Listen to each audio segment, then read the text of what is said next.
Now that we've analyzed all the information provided and determined what section of the income statement certain line items are supposed to go in, we can prepare Company A's multi-step income statement for the year ended December 31st, 20XX. And like all income statements, you start with your sales, because all of the different measures of income that you have are just a portion of sales that are remaining after you've accounted for certain expenses. So here, the first thing I'm going to do is I'm going to start with the sales revenue that Company A generated during the period.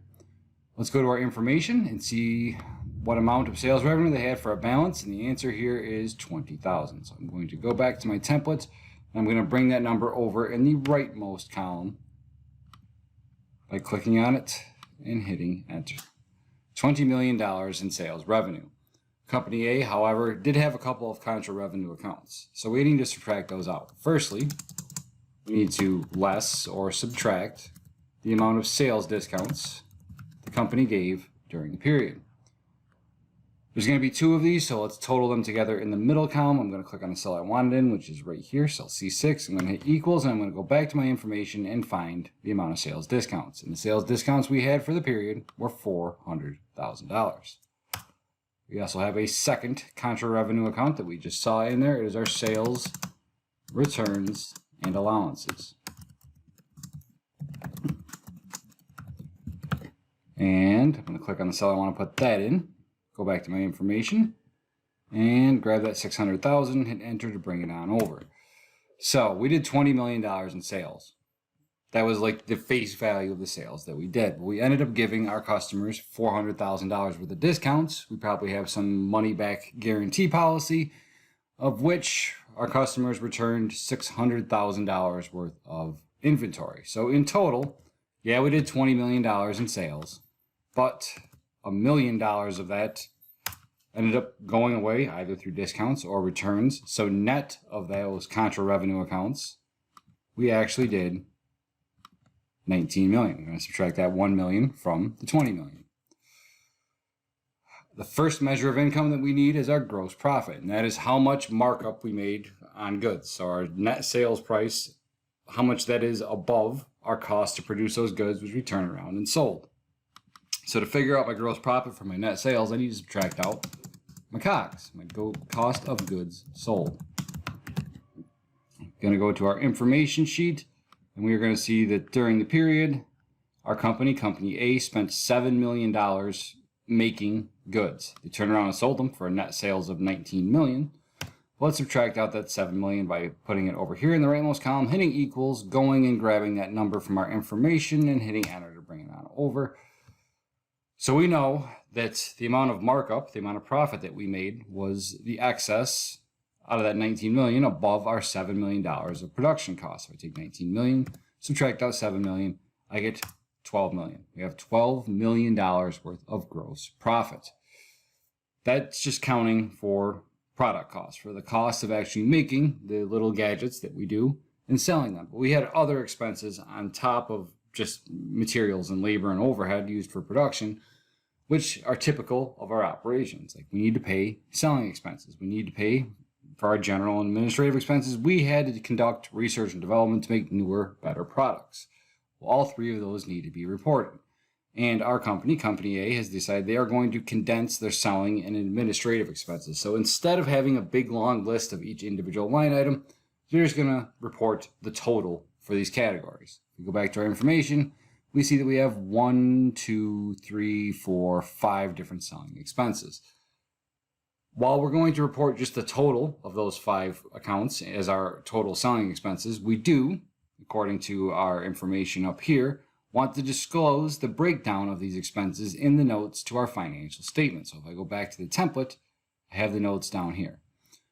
Let's start by filling in the breakdown of Company A's selling expenses. What did we have? Well, if we go back to our information over here, we had sales, salaries, and commissions, advertising costs, depreciation of sales equipment, travel and entertainment expenses, and other selling expenses. We want to report those 5 line items, not in the body, but in the notes to the financials. So what I'm going to do is I'm going to go back to the template. I'm going to click on equals over here in the first spot where I can put something. I'm going to go back to the information, and I'm going to grab the account that I want to transfer over. And that's going to be our first selling expense, sales, salaries, and commissions. I'm going to hit enter. It brings that over for me. The fill handle in Excel will tell it to copy the line, one line below the reference that we made every time we drag down. Well, we had 5 different selling expenses. So if I just keep fill handling down over here, since it's always going to move one line down, I'm copying those 5 accounts that count as selling expenses. Over here, for our individual amounts, we're going to report how much went into that line item. So for sales, salaries, and commissions, I'm going to hit equals. I'm going to go back to my information, and I am going to see that we spent $800,000 on sales, salaries, and commissions.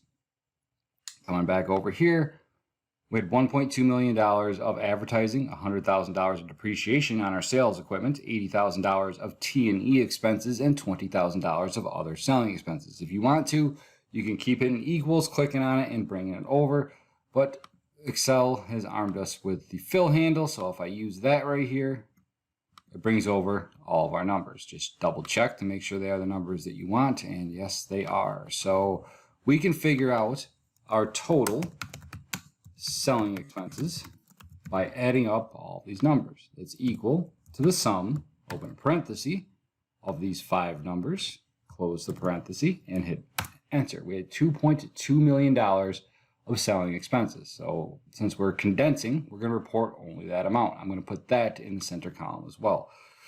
Our selling expenses are equal to that total, the $2.2 million. Enter, and that number gets copied into the body of our income statement. We're condensing selling expenses. We're also going to condense our general and administrative expenses. We're going to take the same exact steps here. Item B over here is the breakdown of our company's general and administrative expenses. So I hit equals. I go to the information. I see we have 1, 2, 3, 4, 5 different G&A expenses. I'm going to click on the first one, officer salaries. I'm going to hit enter. And to bring in those other 5 accounts, I'm going to use the fill handle one more time. There we go. There's our 5 different general and administrative expenses. I'm going to click next to officer salaries. I'm going to hit equals. I'm going to go back in our information and see that we paid $1.8 million in officer salaries. The other accounts that count as G&A expenses were the $300,000 of accounting and legal costs, the $150,000 we incurred in depreciation on our office equipment at our administrative office, the $20 million in utilities that we paid at that administrative office, and $30,000 of various other administrative expenses. Well, I've got 1.8 million highlighted right now. I'm going to hit enter to bring that over, and I'm going to fill handle.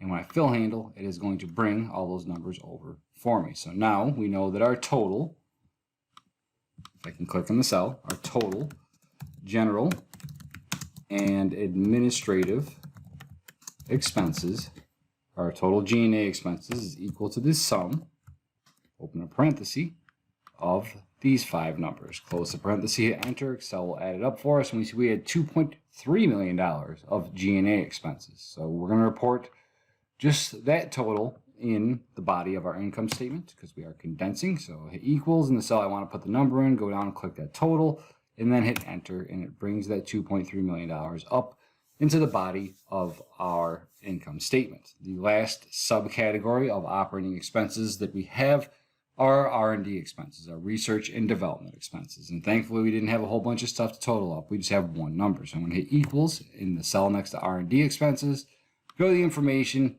see that we paid $500,000 worth of R&D expenses during the period. Highlight that number, hit enter to bring it over, and it gets copied into the body of our income statement. Now that we have the total for all of our 3 different subsects of operating expenses, I can find our total operating expenses in the cell to the immediate right of research and development expenses by finding the sum of those 3 numbers. That is $5 million. So we had $12 million in profit left over after we had accounted for all our discounts on our sales, accounted for the costs of production. Now let's account for all the other costs that are typical of operations which we couldn't inventory. That other $5 million means that out of that $12 million, we had $7 million left. So income from operations, or operating income if you want to say it the other way around, is simply gross profit less your total operating expenses.